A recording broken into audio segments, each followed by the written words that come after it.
NBA news and rumors coming your way on NBA Now by Chat Sports. I am your host, Chase Sr. So with that, give me a follow on Twitter at Chase_Senior. Let's talk some more hoops on the Twitter sphere. Slide in my DMs. Let's chop it up.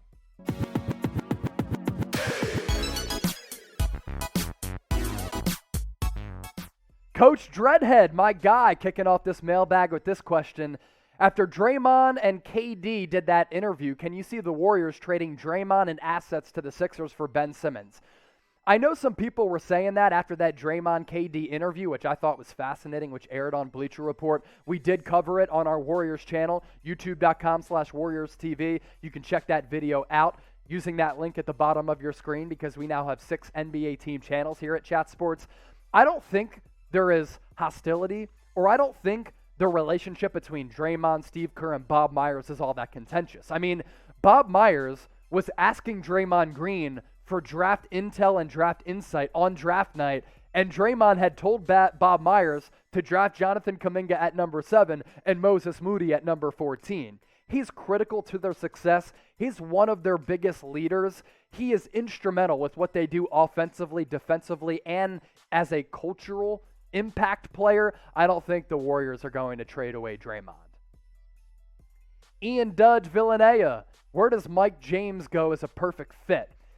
Mike James can get buckets, but he's a back end of the rotation type of player. If he is the 10th, 11th, 12th man coming off the bench who can get you some buckets on a heater, that's where he fits. So really, any rebuilding team that wants a guy who can find twine from really anywhere on the floor, or an NBA contender that needs to fill out the bench, that's probably where Mike James fits best.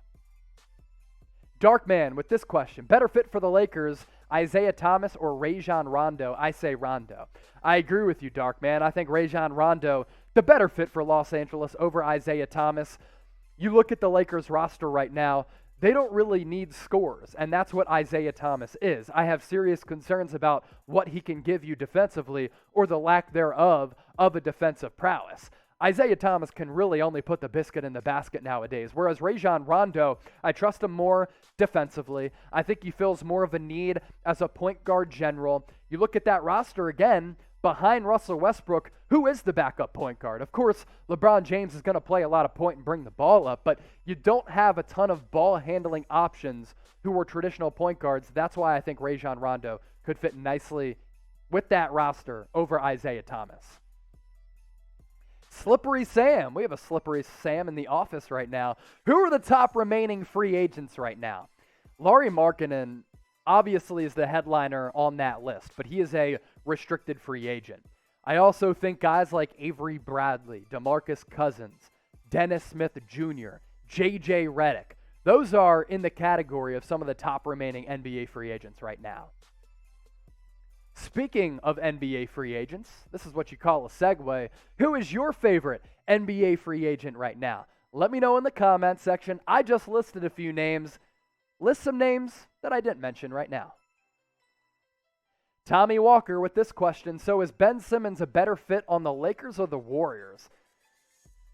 Neither, but if I had to pick one, probably the Warriors. I mean, if Ben Simmons is the point guard instead of Russell Westbrook, I might like the Lakers even more because Russell Westbrook demands shots offensively, and he really pushes the pressure offensively with shot creation and just trying to get shots up. Whereas Ben Simmons is allergic to shooting the basketball right now. And in that playoff series against the Atlanta Hawks, his value really plummeted because he was a sieve offensively and cost the Sixers probably a berth into the Eastern Conference Finals. On the Warriors, I think he fits okay as a small ball 5. He would not play point guard.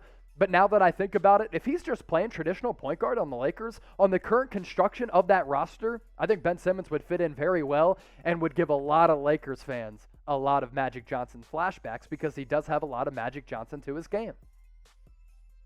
Terrence Williams, do you think KD will get a ring and leave the Brooklyn Nets? KD just signed a contract extension, 4 years, $198 million. So Kevin Durant, he ain't leaving Brooklyn anytime soon. Nabhya Shah with this question. Simmons or Lillard for the Wario? And I'm sure you meant to say Warriors. I appreciate that question. I think Damian Lillard, if you want to pick one, would be the better player to choose from over Ben Simmons because across the board, with the exception of defense, Damian Lillard by far and away the better offensive player.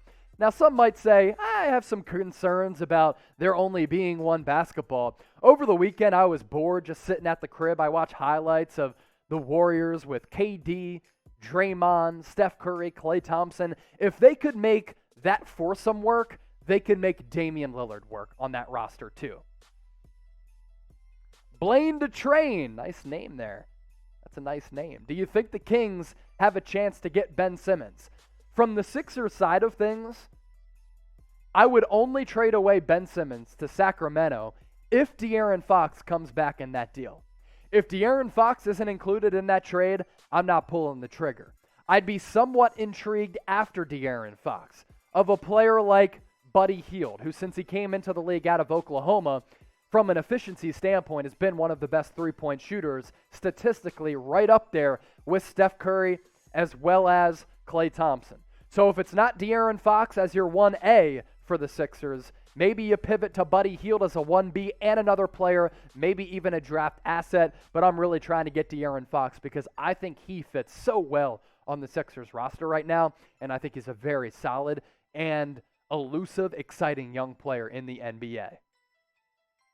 If you want a shout out on today's show or on Twitter, give me a follow on Twitter at Chase_Senior. We're recording this during our live show on NBA Now on Monday. So those of you who give me a follow right now during our live show, I'll give you a shout out later on today. We move ahead in this mailbag with this question from Ian Dudge. Choose the remaining free agents, the Lakers' 3 roster spots. Okay, so tough to kind of decipher what you're trying to say there. The Lakers do have 3 remaining roster spots left. So you want me to choose 3 players who the Lakers could sign to fill out those vacant holes on the roster. I think you're looking at players like Isaiah Thomas, maybe even Rajon Rondo. I think Paul Millsap is in that category as well. Does J.J. Redick take a little dent on the paycheck? He's already secured the bag numerous times throughout his career. Does he try to secure his first ring and go to the Lakers? I think he'd fit in nicely on that roster as a shooter. Robert Roy, any relation to Brandon Roy? He was legit back in the day. Do Ben Simmons, Bradley Beal, Damian Lillard, or C.J. McCollum get traded before the season? I think Ben Simmons does because I think the relationship between him and Philly is all but done. I'm not sure it's going to happen before training camp. And if that's the case, does Ben Simmons report to training camp, if some of these reports are true, about that relationship being very contentious and off after the playoff flameout? As for Bradley Beal, I think he starts the season with the Washington Wizards. Damian Lillard, I think he starts the season with the Blazers, and they're going to try to make that Dame, C.J. McCollum backcourt work once again. I don't think it's going to work, though, because I don't think that roster is good enough to compete in a very loaded Western Conference. Speaking of those stars, name the first star across the NBA that's going to get traded. Now, I'm not putting a timeline on it, but who is going to be the first star to get traded? Just the first one to get traded leading up to the NBA season, during the NBA season, or into the NBA trade deadline if none of those guys get dealt.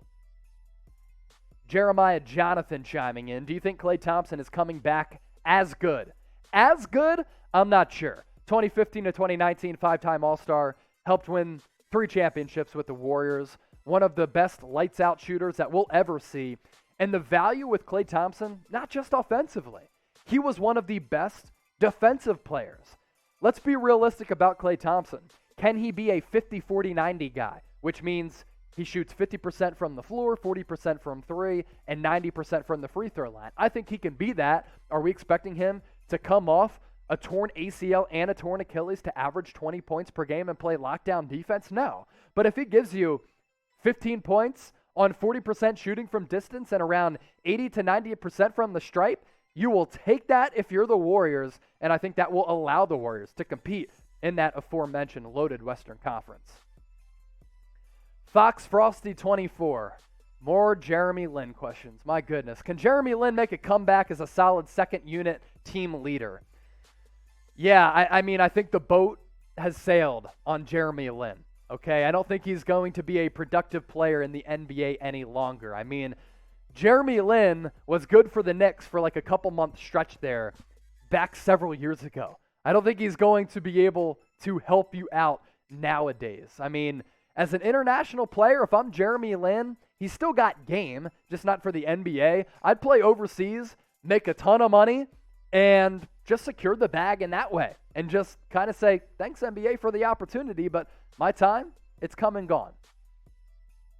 Rakhem Sportz, did the Washington Wizards do enough to keep Bradley Beal this whole year, and can you break down their new roster? Of course, Rakhem, I appreciate that. I've said this about the Wizards and Beal. I think the roster now is less top-heavy than it was last year, more well-rounded, and deeper. Of course, you're losing star talent in Russell Westbrook, but I think the Wizards as a team are better because of the complementary pieces around Beal. You've got Beal, KCP, Montrezl Harrell, Kyle Kuzma, Spencer Dinwiddie.